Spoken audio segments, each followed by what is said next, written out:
What's up, everybody, and welcome back to All the Things Sorta Truth, the chapter-by-chapter reread of the Sorta Truth series with the hot, satisfying taste of craft brew on the side. I didn't stutter. I'm Nate. I'm Jade. I'm Aaron. And this week we're going to be getting into Chapter 21 of Wizard's First Rule. Mm-hmm. And this week we have a guest. I know he just introduced himself, so it's kind of redundant, but... Who's the guest? Well, Aaron, I'm glad you asked. You... Oh, this is the worst guest you guys have ever had. I'm disappointed, and I haven't even listened to this yet. So we wanted to talk a little bit about our live episode. We didn't really discuss it on the last episode, but we wanted to. I did listen to it after, and the audio is a little rough. I apologize about that. I didn't realize that was happening during recording. I talked to Aaron, and he was like, yeah, that's kind of how it sounded. So we're going to work on that. We'd never gone live, so it was kind of a trial by fire type thing. Nobody complained, though.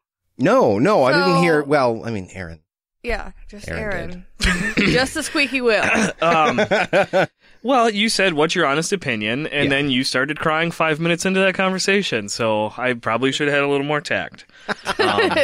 No, I mean, I think you could say it was good because it drove the point home that, like, this is a passion project. Like, you guys are, and I mean this out of the niceness of my heart. The nice. You guys are not professional podcasters. You are not in editing business. Like, it is like you guys said in your intro in the description, episode 1, you're just like, hey, we enjoy this book. We started annoying all of our friends about talking about this book series, and we wanted to share it. So we decided to start a thing. And, I mean, you did. You are. There's going to be bumps along the road, and they're only mistakes if you don't learn from them. Found one. No, I think, I mean, I was there. I was a part of the watching on Facebook and part of that live comment section we had going on, and I thought it was awesome. I mean, it was a great way to spend, it was a Friday night. Yeah. I definitely don't drink a lot. It was a fun Friday night, so I look forward to the next one. Well, good. We'll definitely do it again. Another thing that I didn't notice when we went live is that Aaron was listening, and as some of you who listen to the show will know, he's only finished with book 2.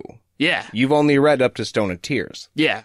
So some of the things we were talking about are bullshit. They're not true. They're not real, and you can't convince me otherwise. They until were I totally read it. made up. Yeah. Fucking Pennsylvania, whatever the fuck that is. But no, and I didn't realize it. And he goes, at this point, all of what you said was so far-fetched, I don't even see how that ties into the story. And that made me feel a little bit better. Because I would hate to think that I ruined it for anybody. Yeah. I think that we had made it very clear, so I know that Aaron was probably super aware that it was going to come. Because we weren't trying to drop any spoilers, but we had a couple people at least spending a couple hours on a Friday night just hanging out with us, which made me feel pretty cool. Yeah, the total episode ran for like 2.5 hours. The episode that I think uploaded to Spreaker and then thus gets distributed everywhere is only 80 minutes. So it's an hour and 20. Oh. So we lost a lot of audio. Oh, so it's like, it wasn't even on there, like, it's not even like, oh, we can put it up as a 2-parter? It's just gone? It only did the first 80 minutes or something? No, not even that. The audio would intermittently cut in and out. And so whenever the audio cut out, we lost that as time. It didn't record it just as silence. It just didn't do anything. Well, spoiler alert, I did not go back and listen to that episode because I didn't know that. That's unfortunate. But, Yeah. I mean, in the live episode, it was never so bad that you couldn't tell what was going on. You could hear clearly enough. On live, it just came through a little choppy. But that's unfortunate that it cut it completely for the recording. Well, I believe it was because we were going live on Spreaker, so we had people listening there, and we were going live on Facebook. Oh, double so dipping. I had my computer open in a couple of different windows, plus the notes that I had, and I think my cheap computer just couldn't hold up. But next time will be better. Me and Jade already have plans in the works to improve the live episode sound. Yeah. I think it's going to be good. Yeah, I'm looking forward to it. I really liked doing that. It wasn't as bad as I thought it was going to be. Because, I mean, we struggle sometimes to get things going when we just record. I know it doesn't sound like it because we sound super awesome and professional all the time. All the time. But it went a lot smoother than I thought. I thought we were going to have a lot more bumps in the road because we were just going to stare at each other and be like, I don't know. But that didn't happen. I liked the chat feature. Yeah. So it was more of a conversation with the people who were listening because we could get instant feedback with people. With you guys. And yeah, and I thought that was awesome.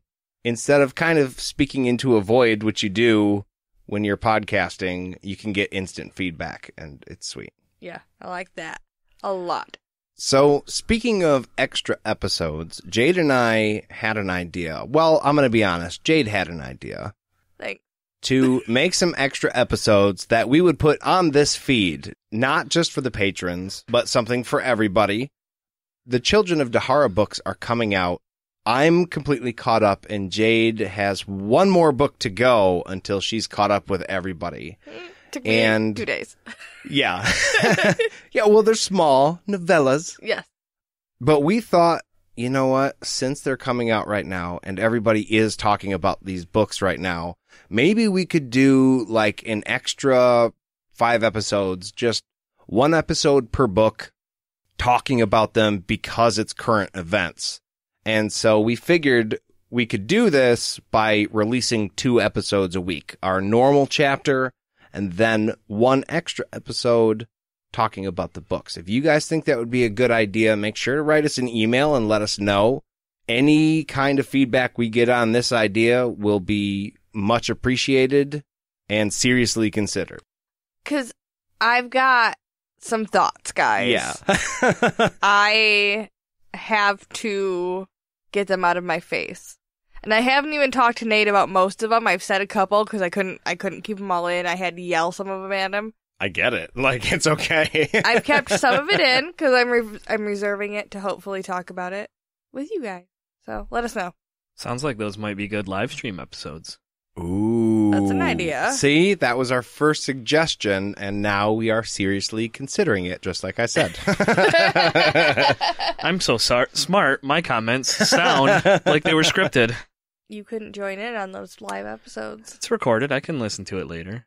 Is the Children of Dahara, is that follow-up series, or is it side series? It's a continuation. Okay. So it's not like you can read them and not have anything else spoiled. No, they're spoils. Okay. Yeah. I'd catch up on them later. Yeah. So with that, I think we get into the synopsis. Yeah, man. It's a pretty easy one. I'm not going to lie.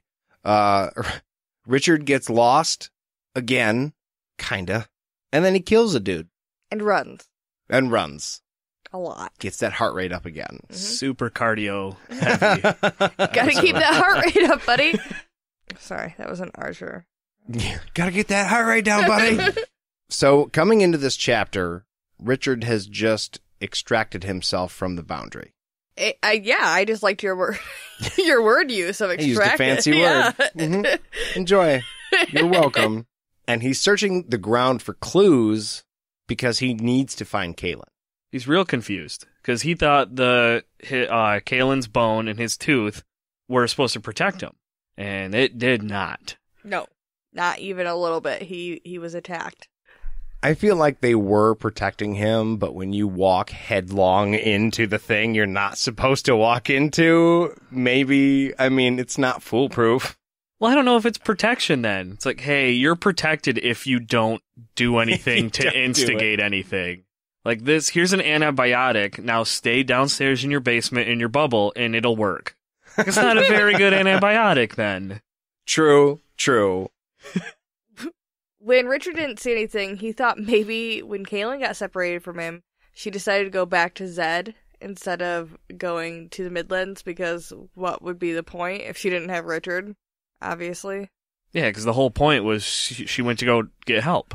Yeah. So if she comes back to the Midlands and she has no help, that was a giant fucking waste of time. Yeah. Yeah, she shows back up exactly the way she left. Except dead wizards now. I mean, Right, dead wizards. right. at least before she would have had wizards helping her. Now she's got nothing. And she has Char. the knowledge that everybody she needs to complete her mission is on the other side of the boundary still. It's actually worse. She's far worse off. Yeah. Yeah, So- now no wizards and no Char to get her back through the boundary. So. She doesn't need them because she found a pass, though. Yeah, So all there's that a shit was pass. pointless. All those people died for nothing. Just so everyone knows. I want everyone to know that. So Richard does something that I think we'll have comments on. He runs back into the Narrows. Doesn't tiptoe lightly. It just says he runs back in because he's got to go find Kahlan. And he takes his sword out. Something that he avoided for all of the way in because he thought it was going to piss the things off. So he starts jogging with his sword out because that's logical at this point in the game. I feel like there's a big difference between Richard and Kahlan having to slowly navigate their way through the Narrows, and then Richard pulls his sword out and fucking runs through them recklessly, you know. And I know later in this chapter it says he wasn't worried about touching the sides of the boundary a little bit because he wants to, like, keep Kahlan safe. He's concerned about her, not himself. But I still don't think that justifies just recklessly jumping in, because now you are sacrificing yourself. Fucking stop it. You can't protect her if you die. Right. Addie has been living there and going through there constantly all the time, and she was the one who told you to be fucking careful. So it doesn't matter that you've gone through there once. Probably shouldn't fucking jog with a sword out. Right. I can understand the time factor, though. I mean, now you're backtracking, so it's not that you're just wasting time. You're literally going backwards. So it's like, well, I can either continue going forward nice and slow, or I can go backward, but I have to go twice as fast. So, I mean, I can understand his reasoning. That does not mean it's good. Fair enough. And he's backtracking. So, I mean, there's a little bit where he knows where he's going, whereas going through the first time, he doesn't know where he's going as much. You know, when you do something for a second time, you can usually do it a little faster. I think my thoughts on it are just, it's one of two things. Either it's not that bad and you don't need to be as cautious as I thought, and they could have jogged with the Night Stone out and it would have been totally fucking fine. Or it is, and he's being super fucking reckless. High risk, high reward. Guess so. Yeah, I think he's being reckless. He's thinking with his head and not his head. Right. Twice he sees a shadow, and so twice Richard sees a shadow person thing, and he gets him with the sword, and he sees Kahlan's tracks, made it all the way through the Narrows. He knows he's getting closer because they're not as, like, old as they were. And he found the tracks from his fight. And he makes a comment, or he kind of notes how much he was going around and stuff, which again, it kind of would seem like we were at the point of, like, can't go too far left, can't go too far right, but suddenly his fight marks were all over the place. Yeah, and I Yeah. thought he was backed up against one of the walls of the boundary, so he couldn't go anywhere. Yeah, for most of that fight, he got backed up against the wall twice. He was caught in the middle with nowhere to go. That's why it was such a scary fight. Yeah. But Richard finds Kahlan's tracks, where she clearly turned around and is heading back to Zed. Right. And she makes it through the Narrows, and so does he, jogging his ass off. There's no incident here. Well, and this is where I believe it said he takes off running, because it had the quote, it was a quote he remembered Zed telling him, and it was, "The strength of rage gives you the headless drive to prevail," which perfectly describes Richard right now, because he's a little reckless, and he's angry, and he's raged, and it's the heedless drive. It's, hey, there's danger up ahead, and it's like, fuck it, I'm going. Yeah. And that's what he's doing. I think that's the hero factor.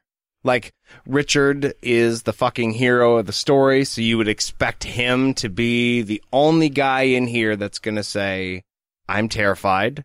Here we go, full fucking speed. Yeah, a hero isn't being scared. A hero is continuing on when you are. Right, exactly. Yeah. And so he knows, because Kahlan's so important to him, that he is going to be reckless because